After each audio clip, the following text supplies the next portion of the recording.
موت برحق ہے، موت تو آنی ہی ہے، کوئی بھی انسان موت سے بھاگ نہیں سکتا، کوئی بھی انسان موت سے بچ نہیں سکتا۔ قرآن مجید میں رب فرماتا ہے کل نفس ذائقۃ الموت، کہ ہر جان نے، ہر نفس نے موت کا مزہ چکھنا ہے، موت کا ذائقہ چکھنا ہے۔ تو یاد رکھو ثم الینا ترجعون، اللہ رب العزت کی طرف ہم سب نے لوٹ کے جانا ہے۔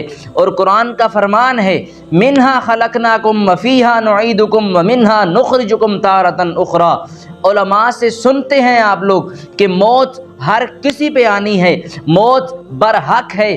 کوئی بھی انسان کچھ بھی کر لے، کتنی ہی دولت کما لے، کتنا ہی مالدار ہو جائے، موت سے نہیں بھاگ سکتا۔ جب لکھی ہوگی تو موت ہر کسی پر آ جائے گی۔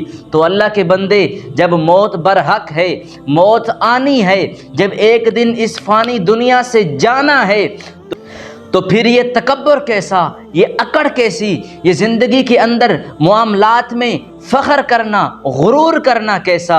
اے اللہ کے بندے، موت کی تیاری کر، موت کو یاد رکھ، موت کا خوف اپنے دل میں بسا لے، پھر دیکھ کہ اللہ رب العزت تجھے کن کن انعامات سے نوازتا ہے۔ رب کی طرف لوٹا، موت کو یاد کر، اپنے جو اسلام کے ارکان ہیں ان پر عمل کر، تو پھر دیکھ رب تعالیٰ تجھے کیسی نعمتوں سے نوازتا ہے۔